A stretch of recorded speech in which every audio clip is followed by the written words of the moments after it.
When I look in the mirror, I say thank you for the features of my body that make up something so simple and yet so complicated. Thank you. Thank you to the people that called me Asian, to the kids who said the only reason I got all A's was because of my race.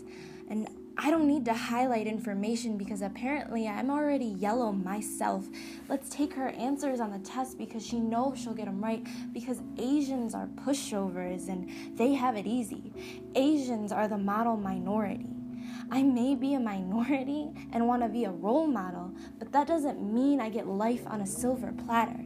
My mother is still self-conscious about ordering through a drive-thru because she's worried her F's still sound like P's. And my mother came here alone, and I don't think it was for me to sit in a classroom of students criticizing me for getting good grades with the reason being that I'm Asian. I am Asian, but not by your definition.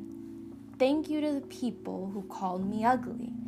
Puberty was not kind, and the red mountains on my face I could not climb high enough into the trees, far above and away from the bathroom mirror and his best friend, the scale.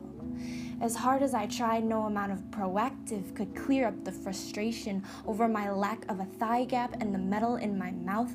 I was told what matters most is being pretty on the inside, but on the outside, people couldn't even see that because they were too busy looking and not busy listening, but busy bullying. So much negativity that even a photograph of me has to be distorted until my cheekbones are on fleek. But no one seemed to understand that calling me fat didn't make me thinner, but it just gave me a one-way ticket to the toilet. Don't make me think that the food on my plate should have to fight to nurture me. I don't need your approval anymore because being ugly sounds nice, because being pretty sounds pretty petty. I am ugly, but not by your definition. And thank you to the people who called me an ugly Asian, or having the nerve to tell me that I wasn't really Asian enough at all. It was confusing enough to watch my titas scrape away at their beautiful brown skin that they only saw as burnt crust. Sometimes I just wished I could take it, just so people would call me Asian. Because in the winter I'm just so white, but I'm actually Asian and white, but you don't believe it. So the words and the slurs continue to beat me. Because Asians are supposed to be short.